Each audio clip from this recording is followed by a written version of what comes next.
تعالوا بينا نتعلم طريقة تركيب البانوهات الفيوتك. طبعا البانوهات اللي معانا ديت فيها زاوية مرسومة زي ما انتم شايفين كده.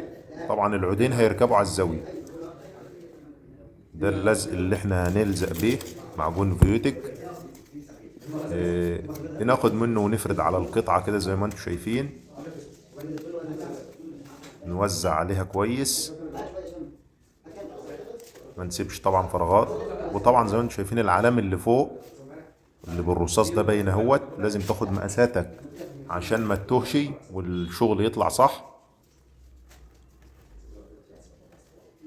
ديت ابانو على عمود،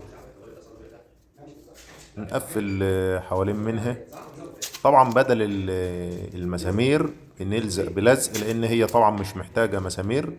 الفيوتك طبعا خفيف. في ناس طبعا بتستعمل المسامير، بس انا ما بحبش استعمل مسامير عشان ما نبهدلش في العود كتير. هو بالظبط 10 دقايق بيكون العود ماسك. التقفيل طبعا بتاع العود زي ما انتم شايفين بيتاخد المقاس بتاعه وعلى صندوق القطعية وبنقطع. طبعا الصندوق القطعية ده مهم جدا في استخدامك.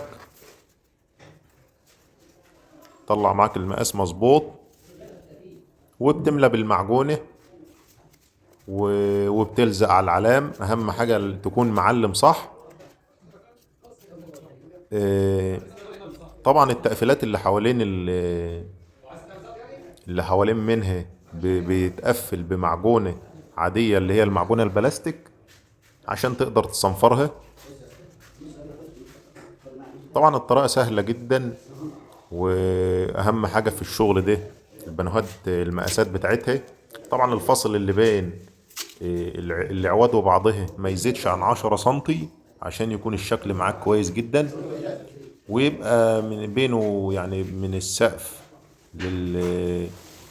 للفيوتك ما يزيدش عن 20 سنتي، ومن تحت برضه ما يزيدش عن 20، عشان الشكل يبقى كويس جدا معاك.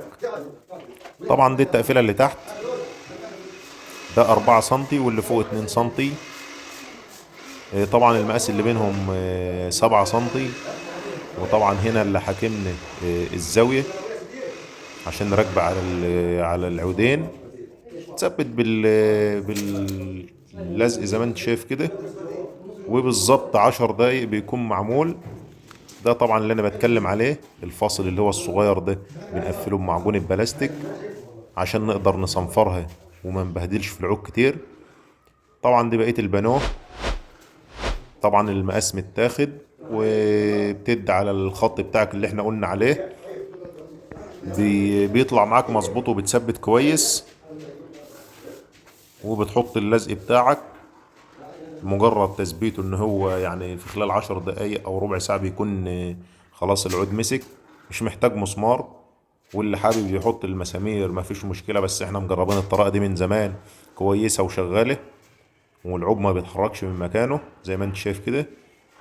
عود شكله كويس، والبانو طالع شكله جميل جدا. طبعا ما تنساش تعمل لنا لايك واشتراك في القناة عشان يوصلك كل جديد. والسلام عليكم ورحمة الله وبركاته.